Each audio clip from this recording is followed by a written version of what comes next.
মালয়েশিয়ার এগেনস্টে যে বাংলাদেশে এইচপির টি-20 সিরিজটা চলছিল, প্রথম ম্যাচটাও বাংলাদেশ এইচপি জিতেছে এবং সেকেন্ড ম্যাচটা জিতেই তারা আসলে সিরিজটা নিশ্চিত করে ফেলেছে অলরেডি টি-20 সিরিজটা, যেটা মিরপুরে অনুষ্ঠিত হচ্ছে। এবং সেকেন্ড ম্যাচে আমরা যেটা দেখেছি যে বাংলাদেশের ব্যাটারদের জন্য খুবই ইজি একটা চেস ছিল। বাংলাদেশের বোলাররা নিজেদের কাজটা পারফেক্টলি করেছেন, খুব দ্রুত রানের মধ্যে আজকের ম্যাচও তারা আটকে দিয়েছেন এবং এরপরে ব্যাট করতে নেমে বাংলাদেশের ব্যাটার স্পেশালি জিসান আলমের কথা বলতেই হয়।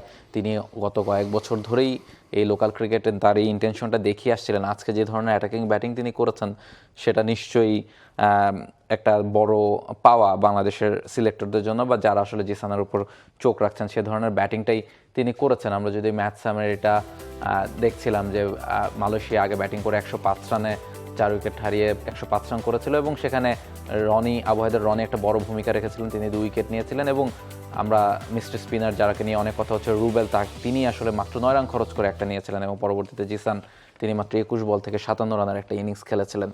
বসুন্ধরা টিস্যু, অশুদ্ধতার বিরুদ্ধে এক বিন্দুও ছাড় নয়। সো বাংলাদেশের এইচপির এই ইয়াং ক্রিকেটারদের পারফরমেন্স এখানে আসলে তো সিরিজ জেতার থেকে মনে হয় যে ক্রিকেটাররা কেমন করছেন, ইন্ডিভিজুয়াল পারফরমেন্স কেমন, সেটা মনে হয় একটু বেশি জরুরি। এবং সেটা কেমন দেখলেন? Exactly, you are spot on যে ইন্ডিভিজুয়াল পারফর্মার। এখানে চোখ ছিল সাব্বির রহমানের দিকে, সাব্বির রহমান ভালো খেললেন না। 10 বলে 14, 8 বলে 12। সো এই স্কোরটা আসলে সাব্বির রহমানীয় স্কোর নয়। অনুশীলনে বড় বড় ছক্কা হাঁকালেন, একটা ছক্কা মারতে পারলেন না এই 2 ম্যাচে। Very surprising, not a single six from Sabbir Rahman. আমি খুব অবাক হয়েছি, মানে এই টিমের বিপক্ষে যদি আপনি আপনার ব্যাটটাকে চওড়া করতে না পারেন, মাসেল পাওয়ারটা দেখাতে না পারেন, তাহলে it's really tough to come back in the national side. There was hope from the viewers যে সাব্বির অন্তত মানে যে পরিমাণ তার ফ্যানশিপ এবং রিসেন্ট পাস্টে যে একটা হাইপ উঠেছিল তাকে নিয়ে, দ্য ওয়ে হি প্র্যাকটিসড। আমি মানে বাকি প্লেয়ারদের আলোচনায় আসছি, বাট সাব্বিরটা কেন বললাম, সম্ভবত এই সিরিজটার দিকে যারা নজর রেখেছিলেন তার ব্যাটিংটা দেখার জন্য স্পেশালি অনেকেই ওয়েট করছিলেন যে হাউ ডাজ সাব্বির ডু। তো সেখানে সাব্বির যেটা করলেন, এটা এখন পর্যন্ত তিনি রং সাইডে আছেন, একদমই আশা হতো। মানে এখানে তো আপনি ওই যে বললাম সাব্বিরের ব্যাটে মানুষ কি দেখতে চায়, 10 বলে 14 না, 10 বলে 31। হ্যাঁ, সেখানে আপনার 4টা ছক্কা থাকবে, যেটা জিসান করেছেন। জিসানের কথা আপনি বললেন না, তো জিসানের কথা আপনি বললেন কেন বললেন? কারণ জিসান হেডলাইন হয়েছেন। তো এই সিরিজে হেডলাইন তো মানুষ করতে চেয়েছিল সাব্বিরকে, জিসান হেডলাইন কেন হলেন? ভাই মানে 20 বলে 50, 21 বলে 57, এবং সেখানে এই 57 রানের মধ্যে যখন মানে 7টা হচ্ছে ছক্কা, মানে 6-7 42 রানই হচ্ছে ছক্কা থেকে, ওভার বাউন্ডারি থেকে। সো বোঝাই যায়, এবং তার শর্টসগুলো আমরা দেখছি কতটা ডমিনেটিং ছিলেন এবং ব্যাকফুটে কতটা তিনি ভালো খেলেছেন। Look at his shots, he was confident, he was dominating, and the hand eye coordination was damn perfect. So কোনো সমস্যাই হয়নি। সো এই ব্যাটিং ডিসপ্লেটা কিন্তু মানুষ সাব্বিরের কাছ থেকে দেখতে চেয়েছিল। এনিওয়ে, বাট জিসান মানে হ্যাটস অফ টু হিম যে তিনি এত দারুণ খেলেছেন ব্যাট হাতে। আপনার লাস্ট ম্যাচে জাওয়াদ আবরারের ব্যাটিংটা মানুষের মন ছুঁয়েছে, যদিও তিনি রান খুব বেশি করেননি, বাট যতটুকু করেছেন হাই স্ট্রাইক রেটে খেলেছেন। এবং সেই সঙ্গে জিসান দুর্দান্ত খেললেন। ফার্স্ট ম্যাচে এস এ মেহরব তিনি আলোচনায় এসেছিলেন for his top strike rate along with Saqlain কিছুটা রান পেয়েছেন। এই হচ্ছে ব্যাটিংয়ে মোটা দাগে আপনার আমার প্রাপ্তি। বোলিংয়ে রুবেলকে আলাদাভাবে মেনশন করতে হবে। রুবেল আছেন, রাকিবুল আছেন, আবহাওয়াদের রনিকে আপনি রাখবেন কিনা সেই লিস্টে আমি জানি না, তবে সাকলাইনকে নিয়ে একটু ভরসা বেশি ছিল। সাকলাইন 2টো ম্যাচেই কম্পারেটিভলি খরচে ছিলেন। মানে সাকলাইনের কাছ থেকে আরেকটা প্লেয়ার যাকে এখান থেকে আমি আলাদাভাবে আলাদা করতে চেয়েছিলাম, যে সাকলাইনের নামের পাশে উইকেট থাকবে। ফার্স্ট ম্যাচে তিনি উইকেটলেস, এই ম্যাচে উইকেট পেয়েছেন মনে হয় না, একটা উইকেট পেয়েছেন। এবং এই জায়গাটাতে মানে তিনি আসলে ন্যাশনাল টিমে কল পেয়েছিলেন এবং এরপর তাকে আবার এই সিরিজটাতে খেলানো হলো। তার মানে সিলেক্টররা তাকে ম্যাচের মধ্যে রাখতে চাচ্ছিলেন এবং দেখতে চাচ্ছিলেন যে তিনি কিভাবে পারফর্ম করেন। সেম গোস্ট আপনি সাব্বির রহমানের কথা বলছিলেন, তিনি বিসিএল এ একটা সেঞ্চুরি করেছিলেন এবং ভালো একটা ডোমেস্টিক সিজন কাটিয়েছেন। ধারণা করা হচ্ছিল তিনি কি আবার ন্যাশনাল টিমে কামব্যাকটা করতে পারেন কিনা, সে কারণে তার জন্য কিন্তু সুযোগ ছিল। দেখেন আপনি এই সিরিজে যদি পারফর্ম করতে পারতেন, তারপরে হয়তো বা একটা চিন্তা ভাবনায় তিনি আসতে পারতেন।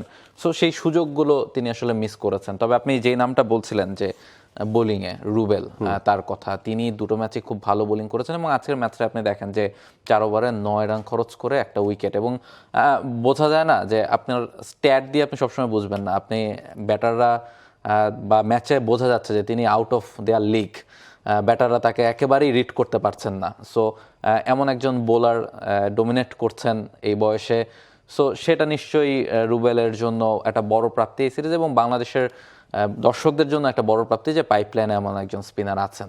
অ্যাবসলিউটলি, তার দুসরা এবং যেটাতে তিনি বোল্ড করেছেন সেটা খুবই চমৎকার ছিল। মানে 3 ওভার থেকে 1 মেডেন 9 রান, আজকে উইকেট কয়টা? 2টা রুবেলের একটাই, একটা লাস্ট ম্যাচে ছিল 2টা। আচ্ছা, সেখানেও দেখেন ইকোনমি, মানে লাস্ট ম্যাচে সম্ভবত কত রান দিলেন তিনি? 6 রান। লাস্ট ম্যাচে 6 রান, আজকে 2 রান, মানে 4 over 1 maiden 6 run 2 wicket.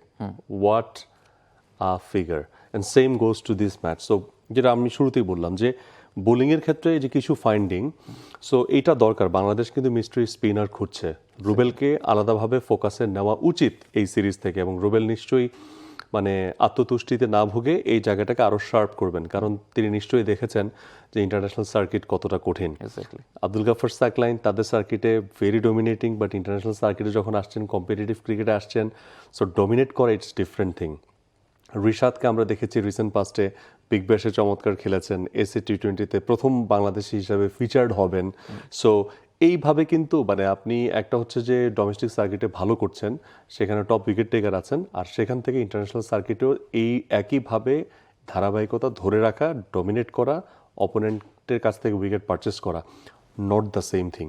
So Rubel prospect, কারণ তার বোলিং অ্যাকশনটাও কিছুটা আনঅর্থোডক্স, একটু মিস্ট্রি তার মধ্যে আছে, আর সেইটার সাথে যে দুসরাটা তিনি ব্লেন্ড করেছেন, দ্যাট ইজ অসম। সো মানে এই টিমগুলোর আসলে কারণটা কি রাহুল?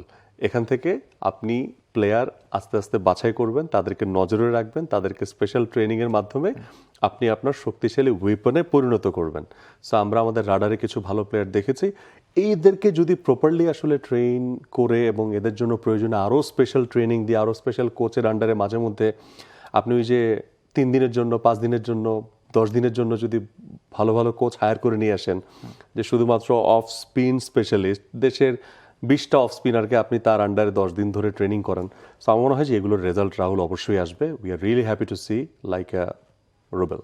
এক্স্যাক্টলি, এবং বাংলাদেশ ক্রিকেট বোর্ড আসলে রিসেন্ট টাইমে ওই এইচপির জায়গাটা নিয়ে কাজ করার কিছুটা চেষ্টা করছে, এবং আপনি দেখেন যে মালয়েশিয়ার এগেনস্টে ম্যাচ খেলা, সেটাও মালয়েশিয়ার জন্য যেমন একটা বড় পাওয়া যায়, বাংলাদেশ এইচপির মতো একটা স্ট্রং সাইডের এগেনস্টে তারা ম্যাচ খেলছে। আবার মালয়েশিয়ার ইন্টারেস্টিং ব্যাপার দেখেন, যেই ইতালি ওয়ার্ল্ড কাপ খেললো, লাস্ট ওয়ার্ল্ড কাপটা, টি20 ওয়ার্ল্ড কাপটা, তাদের চেয়ে কিন্তু মালয়েশিয়ার র্যাঙ্কিং এগিয়ে। সো তারাও হয়তো বা রিসেন্ট টাইমে আপনি যদি দেখেন যে তারা ওয়ার্ল্ড কাপ খেলছে, আপনি হয়তো বা খুব বেশি অবাক হবেন না, যেহেতু আইসিসিও চেষ্টা করছে দলের সংখ্যা বাড়ানোর, স্পেশালি টি20 ক্রিকেটে।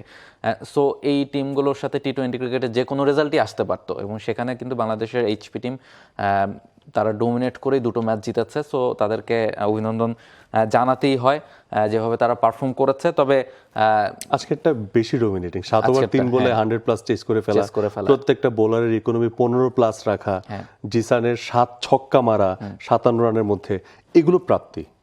এক্স্যাক্টলি, এবং আপনি এই ধরনের ম্যাচে আসলে এগুলোই খুঁজবেন, যে ইন্ডিভিজুয়াল পারফরমেন্সগুলো কেমন হচ্ছে, আপনার পাইপলাইনে যথেষ্ট প্লেয়ার আছে কিনা, এগুলোই আপনি খুঁজবেন। For more updates, subscribe to our YouTube channel and click on the bell icon. Follow us on Facebook and Instagram. Download T-Sports app to enjoy exciting games and highlights. Visit tsports.com.